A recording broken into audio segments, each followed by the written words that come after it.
wait a couple minutes here.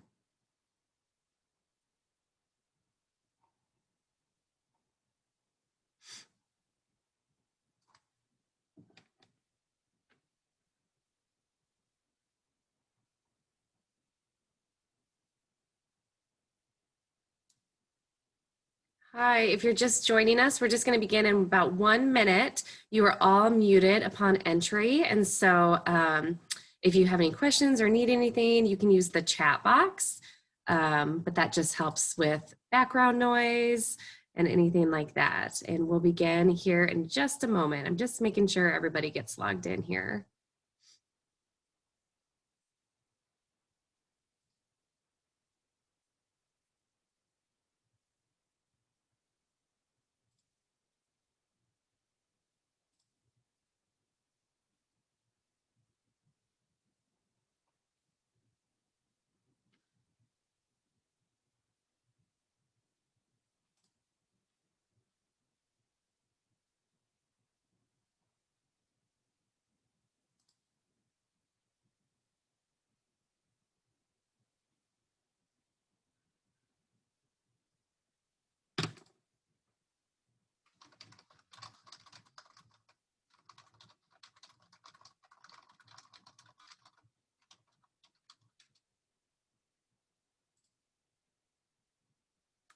All right. As you can see, I took my video off because we have a couple videos to play today, and I just think it helps with my Wi-Fi and broadband access. So I will turn my video back on at the end. But anyways, I'm going to go ahead and get started because I have a lot to cover today, and I'm so excited you're here, and I want to be cognizant of everybody's time. And so this is being recorded, and I will send this out to you all so you have access to it and you can share it with anybody else on your team. And so with that, I'll go ahead and get started. And first, I'd like to introduce myself. My name is Megan Ockett. I am the program director with Count the Kicks, and I have been with Count the Kicks for about 19, 20 months.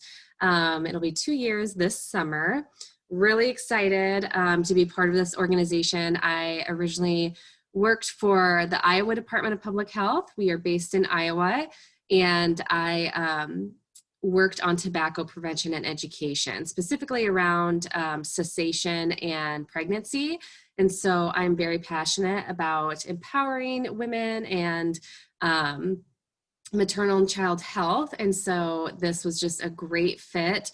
I have 3 little ones of my own. And so really working for an organization that really focuses on empowering women and speaking up if they notice a change, and getting babies here safely really, really inspired me. And so I'm excited to be here today. Thank you to the Georgia Department of Public Health and Georgia Strong families, because without them and their collaboration, we wouldn't be able to bring this to you today. And so Count the Kicks, we're excited to be launching in Georgia.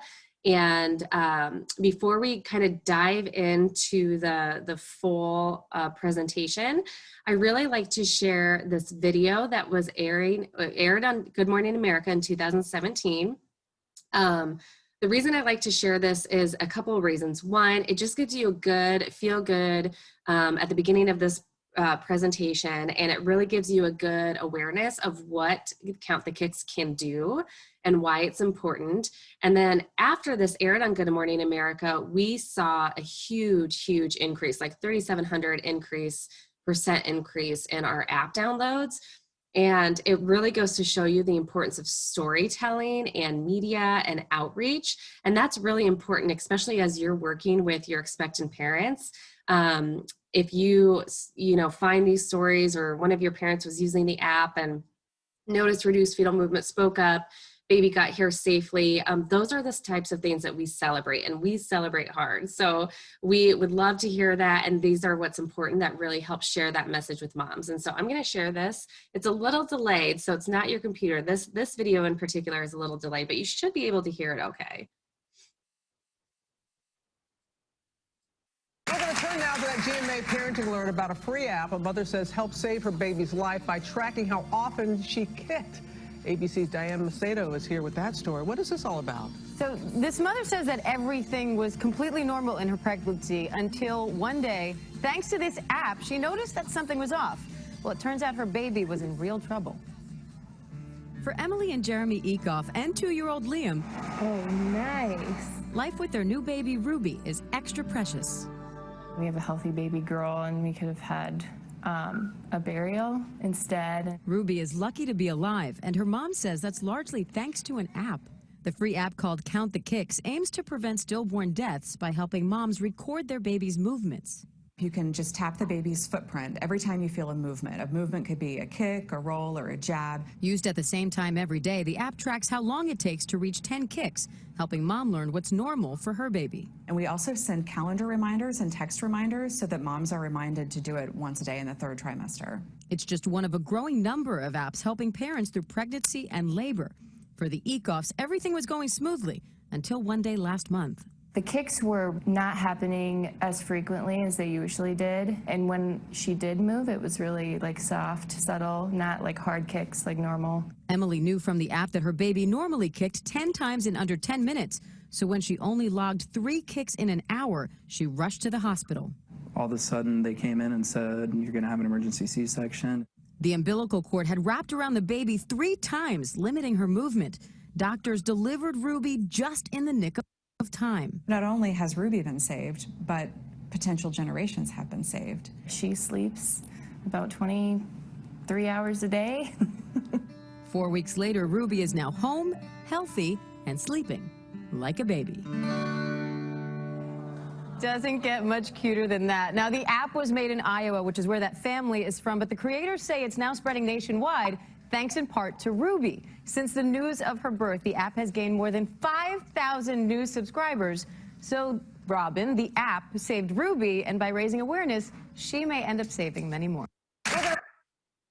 So I think that just does a really good job of, one, hopefully putting you in a great mood this morning because of baby Ruby, but 2, really showing and sharing the case for that mom-to-mom storytelling, which is really important. And we'll talk more about our baby safe stories later on. But first I wanted to just make sure we're all on the same page as we go through the presentation today. I'm knowing your line of work and what you do. I'm sure this is just a refresher for you. But anyways, I just wanted to make sure because I find some people confuse stillbirth and infant mortality specifically. So just to define, a stillbirth is the loss of a baby after 20 weeks of pregnancy, and it's further classified as either early, late, or term. And on average, 23,500 babies are born still every year in the US, almost 24,000 babies. And then miscarriage is usually defined as the loss of a baby before the 20th week of pregnancy. And then we have infant mortality, which is death of an infant before his or her first birthday. On average, we have around 22,000 infant deaths every year. And when you look at it in a chart, you can see that stillbirth is just as prevalent as infant mortality, yet we don't talk about it near as much as we should, or like we do infant mortality. And so we want to change that narrative. We want to give you the tools and resources to feel comfortable talking about stillbirth and stillbirth prevention with expectant parents. Because when we change that and we get rid of that taboo conversation, then we can really start to make that significant change like we've seen in Iowa regarding decreasing stillbirths. And so we don't go into the causes of stillbirth because we're really focused on prevention. But if you are interested, this is a great research study that talked about some of the likely causes and contributors to stillbirth, things like pregnancy and labor complications, problems with the placenta, birth defects, infection, problems with the umbilical cord, like you heard baby Ruby's story, medical complications. So here's a citation that you can go to if you would like to have more information on causes of stillbirth. And so just to kind of give you some of that historical and the background and the data background, I wanted to share some of the numbers with you. 1 in 169 pregnancies ends in stillbirth. So that's national, that's across the nation. The racial disparities are huge. For Black women, it's 1 in 96. Hispanic moms, it's 1 in 199. Indigenous, it's 1 in 138, whereas white women, it's 1 in 204. Asian Pacific Islanders, 1 in 233. And again, stillbirth is just as prevalent as infant mortality. Families are 10 times more likely to lose a baby to stillbirth than to SIDS. And this is not to underscore anything about SIDS prevention or back to sleep, because that is highly, highly, highly effective and important, and we want to continue talking about this. What I want to do is say, we want to be talking about stillbirth prevention and Count the Kicks as much as we're talking about the back to sleep and not smoking around baby and things that can help prevent SIDS. And so when we talk about Georgia data specifically, you can see a couple different charts on here. And like I said, I can send this out, but you can see the first chart there on the upper left-hand corner. This is kind of just a comparison between the national, which is the TL, and then Iowa, which is where we're out of and founded out of, is the yellow, and then red is Georgia. So, you know, Georgia is quite a bit higher than the national average. And so what we want to do is we want to work together and work with Georgia Surround Families and communities to bring that down significantly, to see what we've done in Iowa. And, you know, we have seen a 32% reduction in stillbirths in the decade since our existence. And so you can see that's that drop there from 2017 to 2018. If you look at 2008 to 2018, we've had a 32% reduction. And so if we bring that to Georgia, and we know that we can do this, and we can do this with your help, we have the potential to save 349 babies in Georgia every year. And then you can see the race breakdown there as well. It's right in line with national data of Black African-American women being 2 times, sometimes 3 times more likely to experience a stillbirth over their white neighbor, colleague, counterpart. And on average, Georgia's losing around 1,091 babies a year due to stillbirth. So this is why I'm so excited that you're here today, so we can talk about this and we can have real conversation and real change. Just really briefly, the Iowa stillbirth data, in 2020, we have preliminary data. Is the Iowa stillbirth rate is 4.0 fetal deaths per 1,000. So we're still around that range of 3.9, which was our lowest on record. And so that's exactly what we want to do in Georgia. We want to see that trend, that linear line going down. And so as mentioned on the previous slide, there's a large divide when it comes to those who are more likely to experience a stillbirth.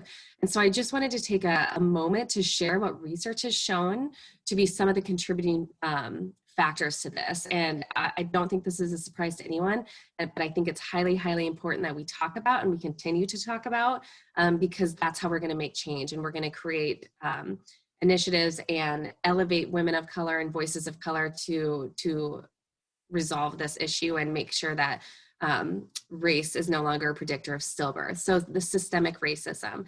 Toxic stress, research shows that years of being treated unequally and or unfairly, essentially being an African-American woman in a systemically unjust society and everything that comes with it, has led to real and pervasive health issues for Black women.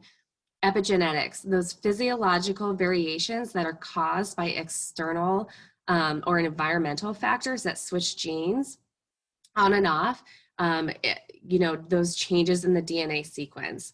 The predisposition to certain conditions that may lead to stillbirth, like gestational diabetes, preeclampsia, or high blood pressure, all are linked to maternal stress. Experts say that Black women are less likely than other races to receive early treatment for these conditions. Access to healthcare, socioeconomic barriers. Research shows education is not a determining factor. A college-educated Black woman is still more likely to lose her baby than a high school-educated white woman. And so what are some things that we're doing to reduce disparities in stillbirth? We're always looking for funding opportunities to reduce racial disparities that persist in stillbirth. And so we have several grant projects that we're doing in Iowa right now that can easily be replicated across the nation. That's one of the things that we love most. Count the Kicks can be replicated, and that's what we're doing in Georgia. So some of these tools that we pilot, we'll be able to pilot in other parts of the nation as we go on. We are an inclusive organization. We have a full board and staff trained on implicit bias and structural racism. We have done completed focus groups with women of color to improve our programming based on their lived experiences. Some of the things that we have done from that, for example, is we worked with some church leaders and beauty salon individuals and created this whole faith-based toolkit coordinated outreach campaign within marginalized communities. One of the things we found in the focus groups of when we were talking to women, were saying that, one, they had no idea that they were 2 times more likely to experience a stillbirth, and they were mad. They wanted to know, why are we not shouting this from the rooftops? Why are we sugarcoating things? You know, women, all women are not delicate flowers like some people might think. So let's say it how it is, and let's stop it. So we put together kind of this toolkit that really, you know, address the 2 times, 1 in 96, and to really catch the attention to say, wait a minute, this is not okay. We have our app in 12 languages, and we have culturally appropriate educational material. We're also hiring a health equity coordinator to help look and give us that cultural lens on all of our material as well. And he or she hopefully will be hired within the next couple months. We also worked with a wonderful woman. Her name is Brianne, and she is a licensed mental health therapist. And we have created a couple of videos with her to make sure that we could share this on social media, on our website. You all can share it. I can send this out. This is on our YouTube channel, to really show that, and we know how important, and research shows how important representation is. And so really having this shown, and I wanted to share this video with you so you could see it as well. Did you know Black women are 2 times more likely to lose their baby in the final weeks of pregnancy than their white neighbor, colleague, or friend? It's true. For Black women, 1 out of every 96 pregnancies will end in stillbirth. As a mom and mental health counselor, these statistics are beyond troubling. They're unacceptable. At Count the Kicks, we've developed a free, evidence-based tool to help you monitor your baby's well-being in the 3rd trimester of pregnancy. The Count the Kicks app is saving lives. Here's why it matters. Studies show babies move less when they aren't doing well. Just like when adults feel sick, we want to lay in the bed or on the couch. It's the same with babies. If they are struggling, their movement changes. A decrease or rapid increase in movement is the earliest and sometimes only indication that there might be an issue with your pregnancy. The Count the Kicks app is a powerful stillbirth prevention resource, allowing moms to have a daily kick counting session to get to know what's normal for their baby. You can even share your kick counting information with your partner or friend. If you notice a change in what's normal for your baby, we encourage you to speak up to your provider. Don't wait. Hospitals are open 24/7, ready to serve you. We want you to have the joyous birth experience you deserve. Download the free Count the Kicks app today. Did you? So like I said, you can use that video if you like. We have it, and we can do some social media boosting and things like that. But Brianne has been great and really helped us, you know, with that African-American lens as well. And so we have been working closely with her to create some additional pieces that will really help continue to elevate women of color and voices of color. And so now I'm just going to briefly talk about our research and evidence. I don't spend too much time on this, but we do have a lot of research and evidence backing this. This is an evidence-based campaign. And so if research is your thing, reading journal articles is your thing, I highly recommend going to our website into that section. But this is the one that I really wanted to highlight, because this is the study that started it all. When we were founded by 5 Central Iowa women who all experienced stillbirth or infant loss in the early 2000s. They did not know each other at the time, and they got connected through pastors and friends.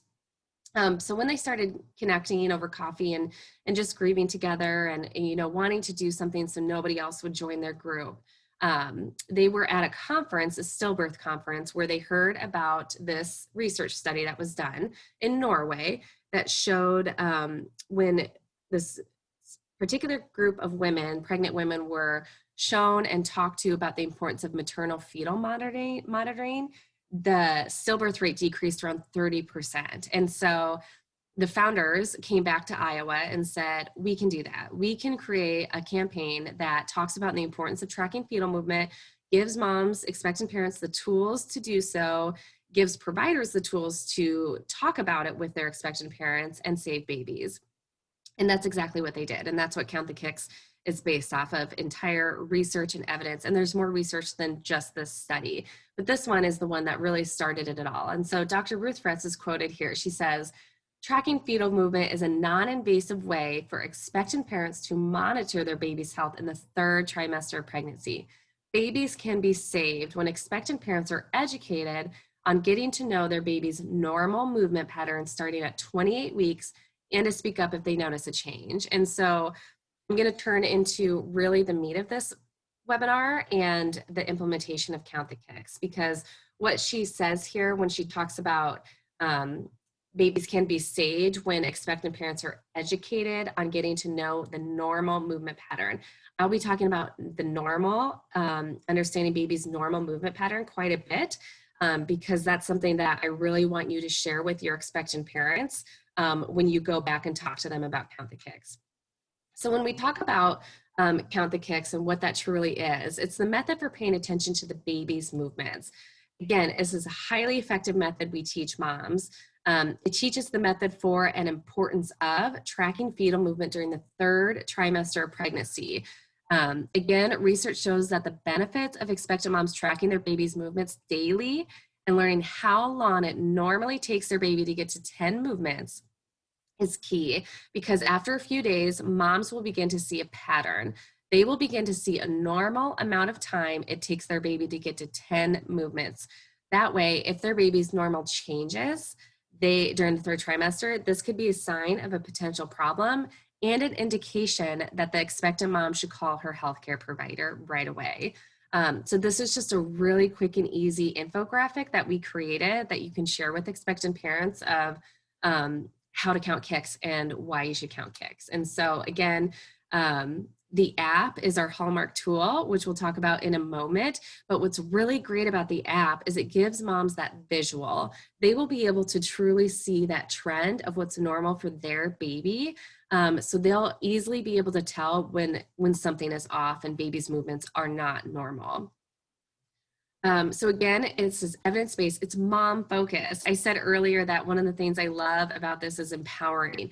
If you look at the material, it's bright, it's colorful, it's not dark and sad, and the founders did this on purpose. You know, we wanted to empower moms. We wanted to make sure that this was eye-catching and that it was easy to find. And so it truly is empowering. And that's what we're all about, is empowering moms to speak up to providers if there's a concern. And so our hallmark tool is that free app that I've been talking about. So if you have not already, if you weren't on one of the presentations in the last couple of weeks, I highly, highly, highly recommend opening your app store, whether it's on, you have an iPhone or an Android, going into your store and finding or searching for Count the Kicks. Just type in Count the Kicks and you'll see the little bright yellow icon with the clock. Download the app, because I will be referencing a lot. And what I really want you to do is when you're talking to expectant parents is I want you to be able to pull out the app and say, look how easy this is. I have already done this. I have set up a pregnancy profile. I will walk you through how to do this, because it is very, very user-friendly. It's available in 12 languages. You can see the languages on the screen. If there is a language on here or a language you don't see on here, I would love to know about it, because if you are the boots on the ground meeting people where they're at. So if there's something that we're missing that would really help with your demographic, I would like to know about that. And then we can reach out to different funders and things like that to try to get it translated. But for the most part, these are the 12 languages. We find that even if the language isn't necessarily on there that is used, it's so user-friendly that a lot of people just use it in English regardless, because they don't necessarily need it translated. But again, please let me know, because I'd love to hear from you all at the community level doing this work and changing lives. And so users can restart their session or delete a session. They can set up daily reminders to count kicks, because remember, we want them to do it one time a day, preferably around the same time. And so trying to figure out when that baby's active is when mom should do it. So if baby's always active late evening, that's when we would want mom to set up a reminder to count kicks. You can review kick counting history.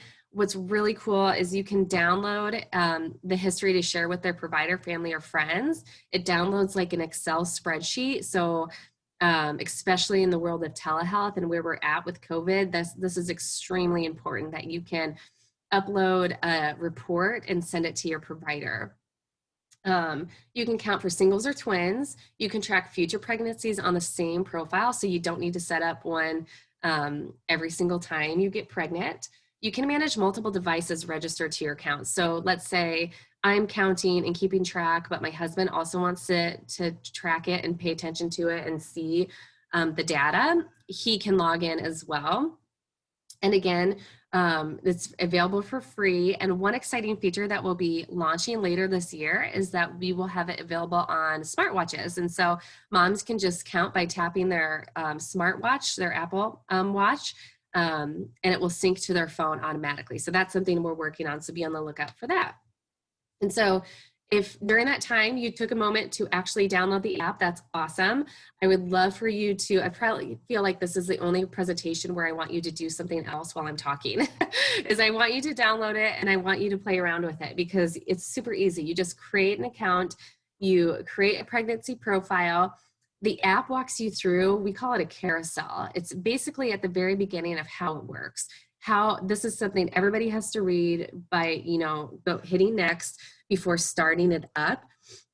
And I'll show you a video here in a minute, but it's just really great education and information of why moms should be using it and how to use the app. So it's a very important piece that we'll want to make sure expectant parents go through when they're using the app the first time.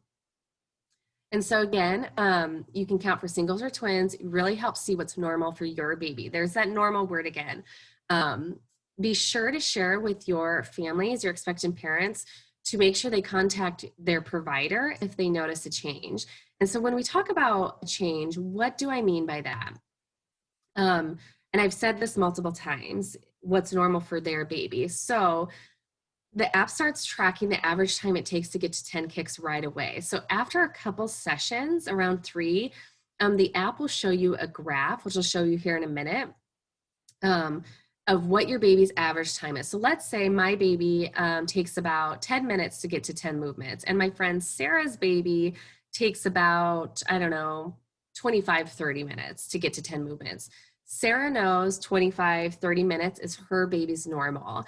And I know 10 minutes is my baby's normal. So that way, if I'm counting one day, and similar to Ruby's story where, it's taking longer than 10 minutes, which is my baby's normal. So it's more like 30 or 45 minutes, or they just feel softer, something's not right, it's taking a lot longer, that's a change. And so I would want to call my provider to see next steps, whether it's 2 o'clock in the morning or 5 o'clock in the afternoon. There should always be a line that moms can get a hold of. And so talking to your parents about what to do if it is in the middle of the night, make sure they know they're not bothering their provider. That's their provider's job, is to answer and respond. And so if they can't get a hold of anybody, and then, like they said in the video, Brianne said in the video, emergency rooms are always open. And so when a mom, expectant parent, if somebody's pregnant, goes to the emergency room, they should not be sitting in the ED department. They should be sent up to labor and delivery right away, triage. And so we also want to ensure moms understand they won't be sitting there with a bunch of sick people in the ER, because I know that's a concern around COVID. They'll get sent to labor and delivery triage right away. And here is my little video. Let's see if we can get it going. So there's no volume. I just wanted to show you what it was like to count. And so every time you feel a movement, mom pushes the little footprint and the timer starts automatically. So here I am. I stopped for a minute because you can go back to counting. So let's say I had to take my toddler to the bathroom or something like that. That's a really great feature we put together.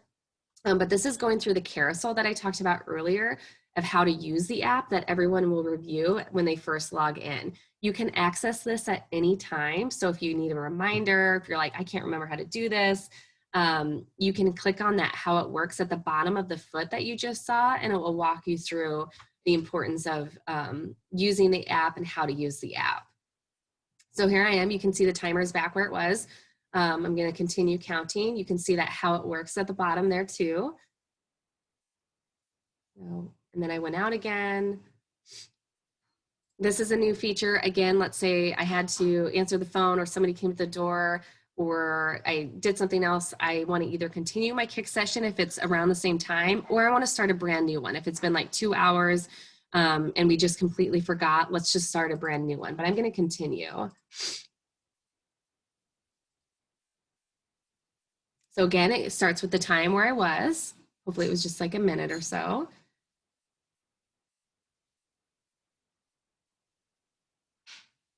Just going through. You can undo, let's say that was a hiccup, that's an involuntary movement, so I stop that. And then you can see here, the total time that took was 1 minute and 2 seconds. And so you can see the date, that was my first one. Then you can do finish session. I'm gonna fast forward here. So I counted again. I'm gonna show you what the graph looks like, hold on. So I've had 2 sessions complete, and you can see there was quite a bit difference. One was a lot quicker than the other one.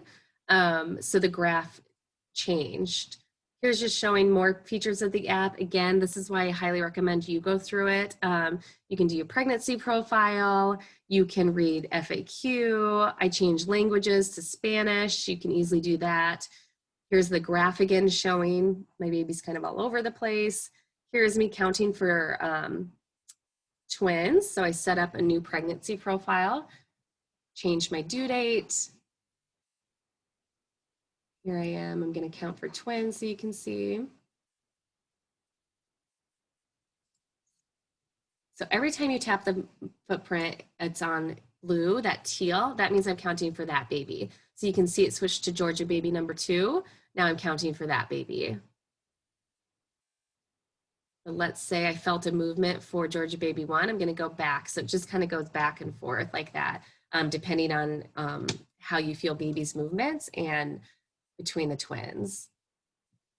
So again, have that kick session, practice with it so you're familiar with it when you talk to your families. And so you can see this is a chart there, that's the last 5 sessions. The app will always show, if users are logged in, the app will always show the last 5 sessions. If users are not signed in, it will only show the last 3 sessions. So we really want to encourage users to sign in and to create an account so that history is always there. So the total time, this baby took around 15 minutes to get to 10 movements. You can see they counted from September 13th to September 17th there. So that's a great time. You can see the graph is very visual. It's easy to see that that's pretty normal for that baby. And so if that line were to jump up, meaning it took a lot longer, then that would be an indicator that they should call their provider. We also have paper charts available on our website in English, Spanish, or Haitian Creole. So if you have somebody that has broadband issues or they don't have a smart device, you can download our paper kick counting charts and just count that way too. So when we talk about implementation, now that you know more about the app and the history and the data, how do you talk about this with expectant parents and your families? I know that it can be overwhelming or feel like you don't want to talk about it. So here are just some things that I wanted to address in case this is what's running through your head right now. One of the first things is I don't want to scare moms. You know, this, like I said, is a sad, dark subject. Who would want to bring that up to a pregnant woman? But I think we need to bring this up. I know we need to bring this up because we know pregnancy is full of risks that we talk to moms about. And stillbirth is another risk that moms deserve to be educated about. When we think back to the focus groups that we did back with African-American women and the fact that they were so angry that they had no idea that they were 2 times more likely to experience a stillbirth over white women, you know, and they said, don't treat us like delicate wildflowers. Don't, you know, tell us how it is. Don't sugarcoat anything. And that's exactly what we want to do. We talk to moms about all sorts of things, not drinking, not smoking, SIDS, you know, this should be something that we should be talking about, and we should find ways to integrate it into your system so that it's easier to talk about. And I'll talk about that in a minute. Stillbirth just happens. There's nothing we can do. There can be warning signs if moms know what to look for. So your job is to educate moms on what to look for and to speak up if there's a change. Her baby's always active. It's not a concern. You'll probably get this a lot of pushback from expectant parents if they if you're talking about this and they say, oh, I don't need to count kicks, and we'll talk about that in a misconception. But again, it's really important to stress to moms that babies are active until they aren't. Cord and placental accidents can be sudden, and moms need to know it's normal so they can notice a change. She's almost at her due date. The risk of stillbirth increases as a mom approaches or exceeds her due date. So some other misconceptions, again, babies move less closer to their due date. If you work with families that maybe have, a couple generations in their household, like grandmas or grandparents, this might be something that they're hearing. I think it's important to stress that babies, again, don't move less, they might move differently. So you may feel less sharp kicking and more rolling.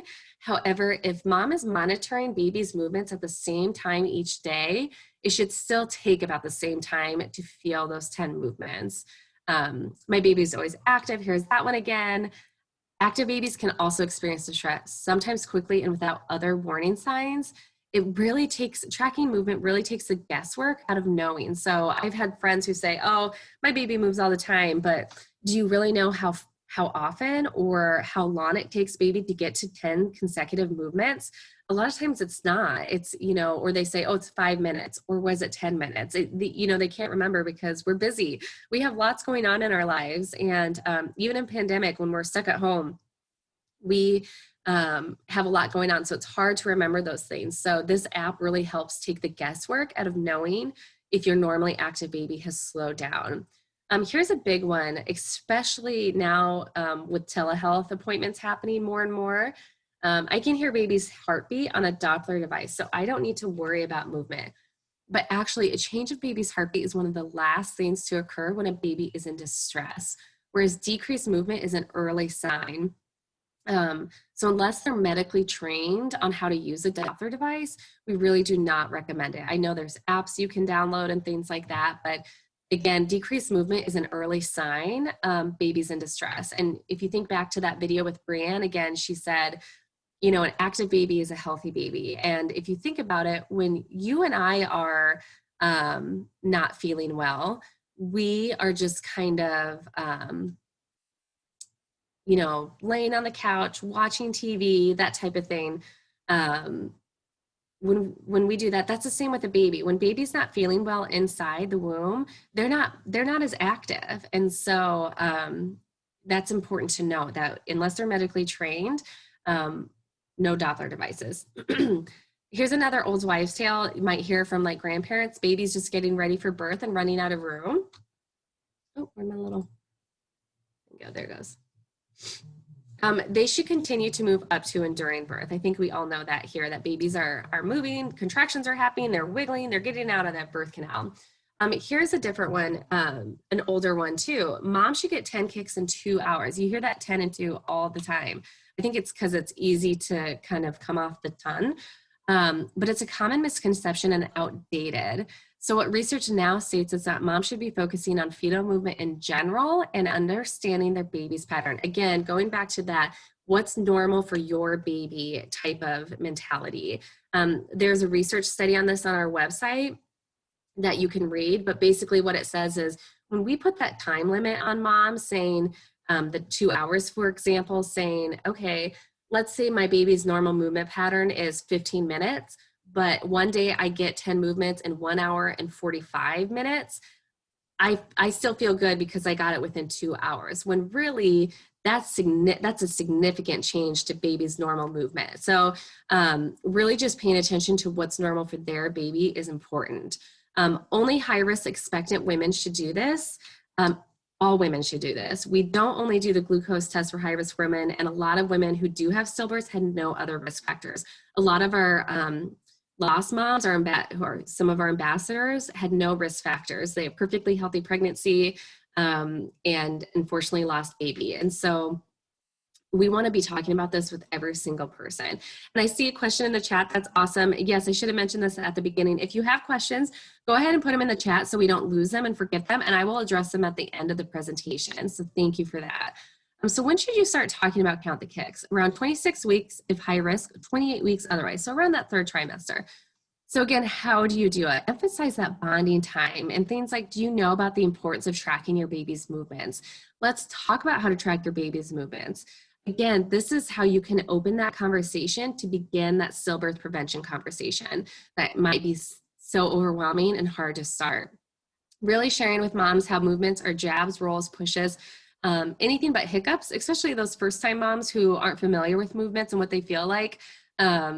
Hiccups are involuntary. It's like breathing, so that does not count towards movements. And then sharing that app. Helpful tip, if they're waiting at their glucose appointment, tell them to download the app then, or put it into your charts. Other ways to integrate. Do you use a form? Do you do any touch points with your moms that you can easily add a question about pregnancy and then marking what trimester they're in, and then that could signal you when to talk about it. So this is a form that we have created that you could hand out to expectant parents, or we can put it in clinical settings. So if you work with a lot of providers, we could talk about integrating this into their clinic. We're going to do this in Iowa and Ohio. This is a really, really great example of an organization that works with expectant parents in Ohio. They added this question, if you could see about halfway through this form, they had already been asking, are you currently pregnant? And then what they did is they added, have you downloaded the Count the Kicks app? And then they have a paragraph, basically a script of what you could say to mom. And then it's in their chart and ready to go. So you can reference it at any point. I have a couple other examples that I can share if you want to integrate this into your charts. I highly recommend doing so because one, it's going along with other questions you're already asking, so it's not like it's out of the blue.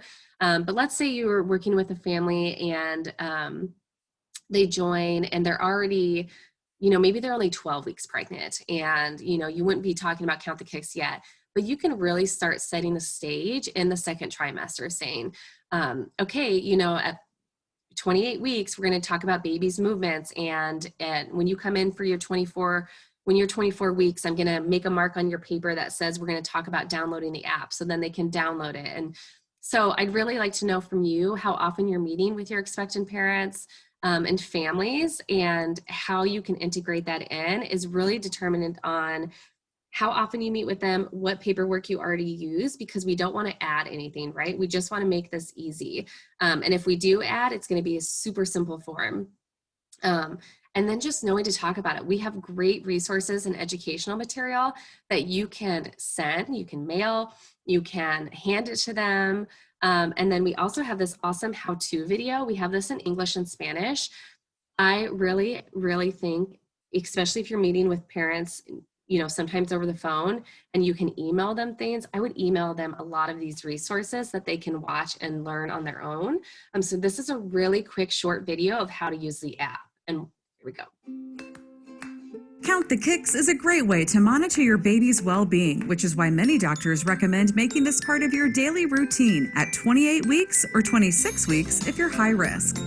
It's easy to do using our free Count the Kicks app. Just pick a time when your baby is active, preferably the same time every day. Sit with your feet up or lie on your side. Count each movement as one kick by tapping the footprint on the screen, and the app will show you how long it takes to reach 10. You'll soon get to know what's normal for your baby. If you notice a change in the strength of your baby's movements or how long it takes to get to 10, contact your healthcare provider right away. The Count the Kicks app is free and available in 12 languages. Our app makes it easy to track and save each day's kick counting session. You can even email or text your sessions to your provider or family. Don't delay. Visit the App Store to download Count the Kicks today. And remember, every kick counts. So again, really quick, easy video that you could share with your moms. You could share it on social media. We have it in our YouTube store, our YouTube channel. So I just wanted to highlight this again, stressing the importance of knowing their baby's normal and speaking up if there's a change. Make sure mom knows who to call and what number to call. I think that's one of the biggest things where as women, we don't want to bother people or things like that. Again, we want to empower moms. No, you are your baby's advocate. You are your own advocate. You need to speak up, and that is what you should be doing if you notice any sort of concern, whether it's bleeding or cramping or anything, speak up. And so making sure mom knows what number to call, especially if they have a number for after hours, having her write that down or put it on her fridge or in her cell phone. Send a brochure home with mom and the app or the app card. They come in English or Spanish, and they're free for you. Share with mom that research shows evening is usually the best time to count babies' movements, but I wouldn't get too stuck on that, even though, because we really want moms to choose the time that baby's most active and works for them, you know, with third shift and things like that, that can be hard. And so making sure it's just around the same time every day is really important. So when you're talking about it, as you meet with these moms weekly or every other week, you can just touch base and say, you know, tell me about your baby's movements. How is tracking your baby's movements going? Some of those open-ended motivational interviewing type questions. Can you show me your graph? I'd love to see it. What questions do you have about your baby's movements? Any concerns and things like that? So just really briefly, talking to moms who have had a stillbirth previously about fetal movement, you know, you would follow the exact same protocol. Since women who have had stillbirth are more likely to experience another stillbirth, start talking about this around 26 weeks versus 28 weeks. So, you know, feel free to talk about previous stillbirth and acknowledge her child that was born still. If you were not working with her at the time, you know, asking about the name, the gender, just, you know, really being empathetic. And staying away from fetal terms like, or medical terms like fetal demise. I would just want to know too, ask if anyone has ever talked to her about the importance of tracking fetal movements. Unfortunately, a lot of moms that we have, you know, lost moms have had previous live births, and they have stated, you know, this was my third baby and nobody had told me the importance of this. Had somebody just said, you know, you want to count movements because it can help prevent stillbirth, a light bulb would have gone off and I would have paid attention. There's one story that always sticks in my mind from this mom in Iowa who she contacted us. She lives over on the eastern side of the state. And she said, you know, while they didn't talk about it, I did have a brochure about it in my binder that I got when I was like 10 weeks pregnant that they give all new moms. So here in Iowa, a lot of providers will give moms tons of information at their first appointment, like just things to look through as they go throughout their pregnancy. And it can be quite overwhelming, honestly, to get all of that up front for things that are more second and third trimester, because you're so focused on that first trimester and getting through that. And so to have that brochure sitting in the back of the binder, she said it was just like a slap in the face. Like, why did they not bring it up again? And, you know, this is why I think it's so important for you all in your line of work, because you really have an opportunity to talk about this a lot more often than if they're seeing their provider once every 4 weeks or once every couple weeks. You can have these additional touch points with them. And so, you know, as any pregnant woman, if she was told this, you know, that would be a light bulb to say, oh, I'm going to pay attention to this. And so I think that's key. And so we have a couple lesson plans on our website. They're for childbirth ed classes. And I don't know if any of you do that, but you can easily take pieces of that and integrate it into any sort of touch points or family care plans that you do with your moms. It can really serve as a starting point, and I'd love to talk to you more one-on-one if you need it, of truly how you're going to integrate this. But again, integrate into your weekly or monthly touch points with mom, expectant parents. Talk about how this can be a whole family thing. Dad can, or a significant other can bond with baby, include siblings, say, come on, let's go feel baby brother's movement. Sit with me and we'll tap the footprint every time we feel one. Put your hand on my belly. Always, always, always ask mom about fetal movement and to share her data with you, just to see and talk about it. And then that empowering mom to share with her provider. So resources, this is baby Eva. I'll talk about her in a minute, but she is a baby save out of Kansas and she is so stinking cute. I can't hardly stand it. She's wearing one of our onesies. She's 6 months now. So she was a baby save a couple months ago. So awesome educational material. Thanks to our partnership with Georgia Department of Health and Georgia Strong Families, you can receive all this material for free. We have promo posters in English and Spanish, how-to posters in English and Spanish, app reminder cards, brochures. It's super easy. Just go to counttthekicks.org. One of the things I love about doing these presentations is as soon as I get off the webinar, I'll see all these emails coming in that you guys have ordered. And that just makes my day, because it just means that you're going to be educating on this and you're going to be sharing this message and you're going to be helping lower the stillbirth in Georgia. So click on order materials when you're there, click on the great state of Georgia, and fill your shopping cart with all this material. We also have an online CE training, and that we would love to offer you for half off. It's available at this website. And again, I will send this out to everybody that registered. So you can just click on a link. You just use the code SAVEBABIES-GA. It's 90 minutes and you get 1.5 CEs if you are into that thing and need that. But it really just gives you spend a little bit more time on research and the data. So it just kind of gives a good overview of the entire history of the campaign. And so I briefly want to talk about another resource available to you is our Count the Kicks ambassadors. And so we have amazing, amazing women all across the nation that are focused on sharing our mission and they are our boots on the ground with you along the way. And so a lot of these women are lost moms. They find us a variety of different ways. They're lost moms just searching the internet for anything that they could have done differently. You know, it's not the mom's fault at all. And so they're just looking for anything that they can do in honor of baby and wishing that they would have known about Count the Kicks earlier at some point. And so they want to share this message more. We also have Baby Save moms who are so happy that they were using the app. They noticed reduced fetal movement and spoke up, and baby was delivered safe and sound. And then we have just people interested in maternal health in general that just want to help us. And so these women are all across. You have 2 in Georgia.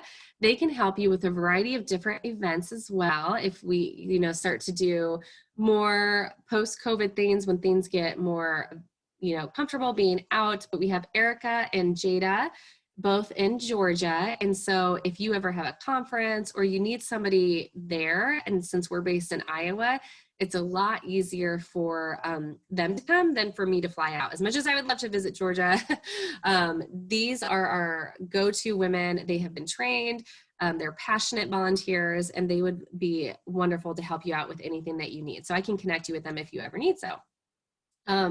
So here's just another great snapshot of just a few of our baby saves. We're gonna do one more video here at the end, and then I'll wrap it up and answer questions. But we have Nala, and then Eva's our Kansas baby. And I just love Eva's mom, Yelly, what she said. And so that's why I always include this quote. She says, "I'm very grateful for Count the Kicks, made me aware of the importance of paying close attention to babies' movements, and also that my provider took my concerns seriously and took action. I pray that my daughter stays healthy and continues to grow to become whoever her heart desires. I highly recommend the app to all the expectant moms out there. Happy and healthy deliveries to everyone." I just love it. And then Everett and Luna, but we have over 75 and counting baby saves. And those are just the ones that we know of. We know there's women out there that were using the app that spoke up and saved their baby because they were paying attention to baby's movements, because they were told about the app, they found the app, or they just knew the importance of it. And so this is Nala. This is this baby here. This is her mom's story, and I just love sharing this. She came back in after she had me put on the monitor and stuff, and she's like, we're just gonna take her. And I'm like, what? And she's like, her heart rate is dropping every time you have a contraction. I was already scared, because I was a high-risk pregnancy. Well, I basically learned from the doctor's office, the little yellow sign that was right there. When she started moving, I was very alert with her movements, That was what I lived for, just because I wanted her to, her to make it and survive. When she started moving, she moved, and she was consistent. It was always at a certain time. Nala was a kicker. When she started kicking, she was kicking. And this day, she wasn't moving at all. I started drinking cold water. I was drinking so much, my stomach was hurting to make her move. And she didn't move at all for me at all that time. So I'm just like, okay, I'm gonna get her checked out. It was the heart rate that was dropping. Like they said, her heart rate would drop real low every time I would have a contraction, and they were like back to back. She thought that it would save the baby, so she pulled her out. She was like, it's a good thing you came when you did, you know what I'm saying? Because if you wouldn't have, we probably wouldn't be having the same outcome.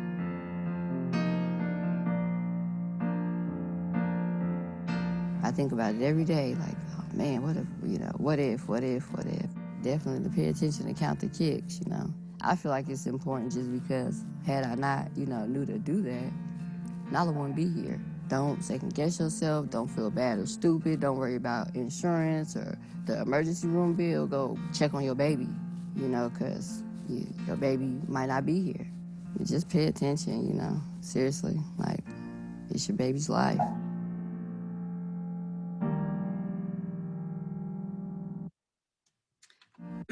So I really like what Dana says, where she says, don't feel dumb or stupid, just go in, it's your baby's life.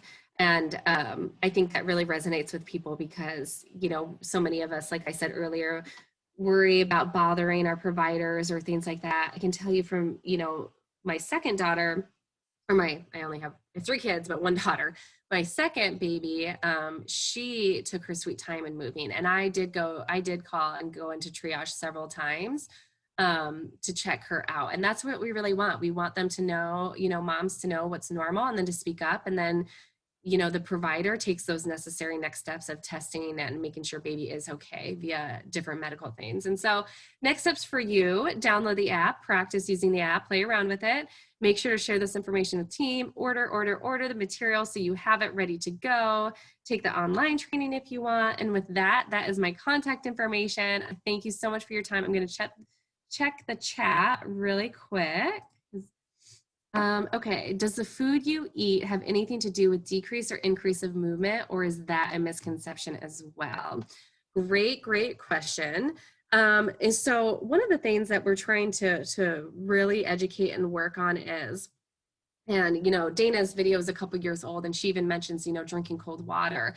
One thing that we want to make sure we do is we don't want baby to move because we're putting things in our body to get baby to move. That, I know that doesn't make sense, but it does, because we don't want to force baby to move. We want to know if baby's not moving on their own, something's not right. So why would we want to say, okay, we need to drink cold water because baby needs to wake up? We don't want to do that. So while I do think, I'd have to go back to the research and look at some specific foods, if it, Mountain Dew or something like that increases baby, that big sugar. I don't think it's enough that we would say that would be okay to use to increase movement, if that makes sense. I hope I answered that question. What I'm saying is I wouldn't want mom to say, okay, I need to drink a bunch of juice to get baby to move. Because if baby's not moving and you have to do that, you need to be seen, if that makes sense. Hopefully, Tiana, I answered your question. Any other questions? Oh, I'll turn my video back on so you guys can see me. Thanks. Okay, you're all muted. So unfortunately, if you have any questions, you can use the chat box. Otherwise, you have my contact information on the screen. You can use that. Like I said, this will be recorded, or this was recorded, so I can send this out along with the slides. I will do that. And with that, I don't think I have anything else. Kira, if you have anything to share with the group, by all means, you can unmute yourself. I've given you that ability, but otherwise, we're good to go.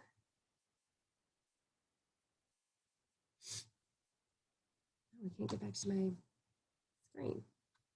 Thank you all so very much. Any questions?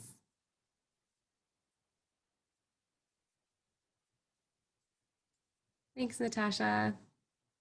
Yes, you can log off if you're good. I'll stay on for just a couple more minutes. Thanks, Chelsea. Have a great day, everybody.